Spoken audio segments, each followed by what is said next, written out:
It's a more complicated issue, but I think that certainly from a more traditional religious perspective, people have kind of gotten away from God the person.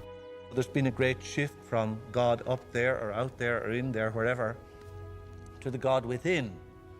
And that's an improvement, but we don't want to get some idea that God can be within and still be separate, which is what most people think.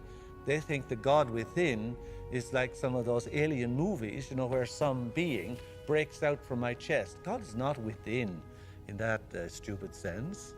What it means is that in God we live, move, and have our being, that we ourselves, in fact, are divine. What's the relation between my God self and your God self? There is no relationship because there's only one God self. It's in both of us. All people are divine people. Is it not ironic that all would say that this is the voice of the devil or that this is heresy? If this is heresy, then what is promised to everyone is an imbuement with God that is inseparable.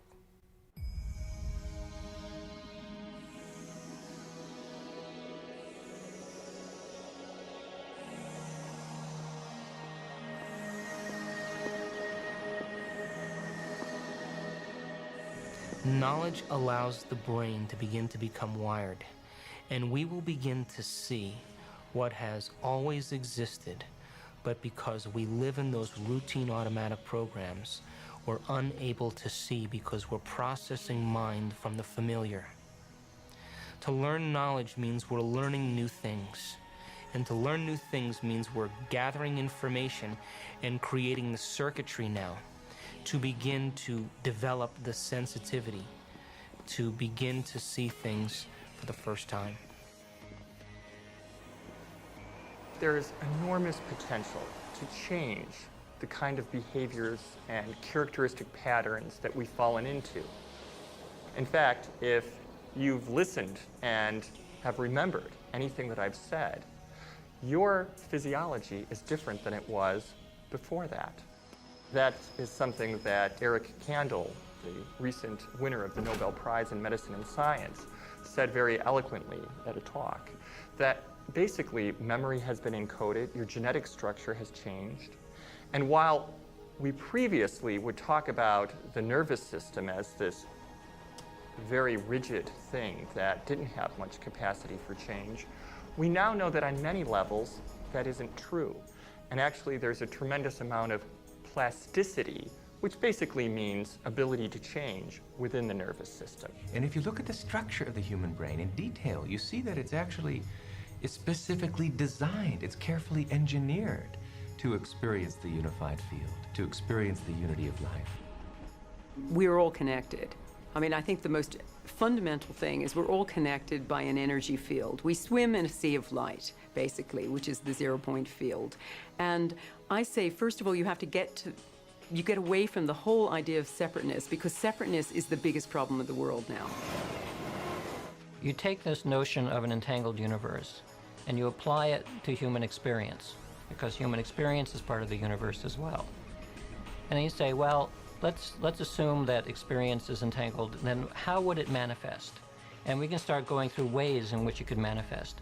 If there's a connection with another mind, we call it telepathy. If there's a connection to some other object somewhere else, we'd call it clairvoyance. If there's a connection that happens to transcend time, we'd call it precognition. If there's a connection in which my intention is expressed out in the world some way, we might call it psychokinesis or distant healing or something of that sort.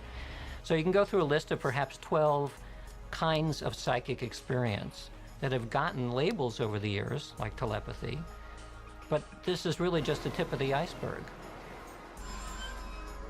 People ask, why are you so interested in the Planck scale, the very ultimately tiny in terms of spirituality? Because obviously spirituality is out there, it's everywhere.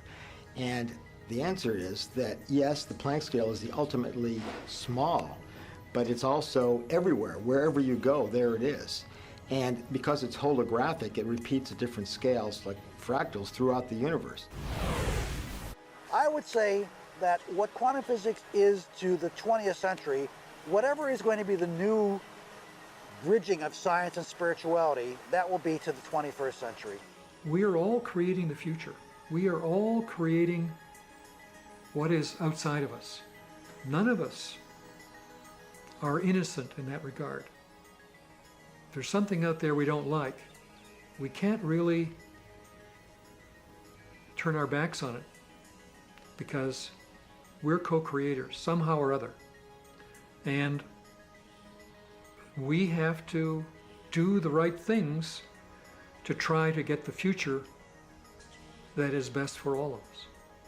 We have talked so far about the freedom of our own personal life and quantum physics, that we are freeing and freeing and freeing our reality to ultimate realities. Yes, of course they exist. But after we have accomplished them, what then? What next? When do we make the shift from me to one? When are we the subconscious mind? When are we the knowledge of the one, transpersonal self? When you start to realize what your true nature is, there is no question, there is no answer anymore. And there is just sudden realization. Now you come back from the rabbit hole and you start to perform in this world of illusion and wonder and magic with that understanding that you're never going to die and you were never born. Choice by consciousness out of these possible events, the actual event of experience comes in. And so, for the first time, science encounters free will. Consciousness is free because there is no mathematical description of the subject. Only objects can be described mathematically, and only to the extent that there are possibilities. The question still remains paramount: who is the chooser? Are all realities existing simultaneously?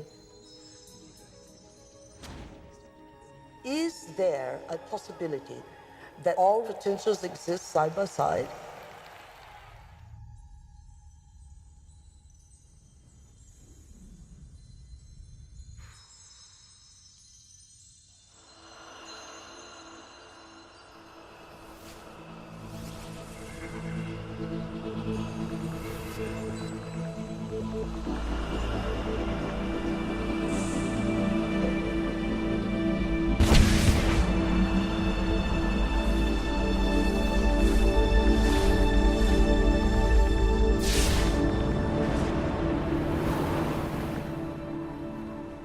Welcome to Flatland, a world of only two dimensions.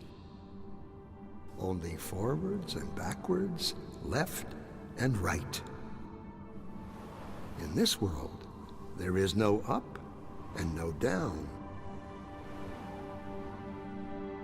I said to Ray, "Where's Dottie?" He said, "Well, she's out in line." I said, "Where's that from?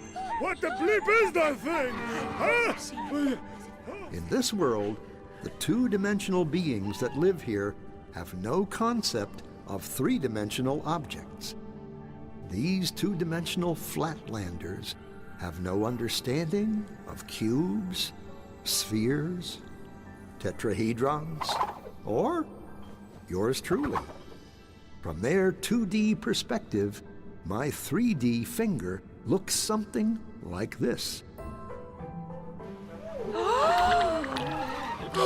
What the planet is that?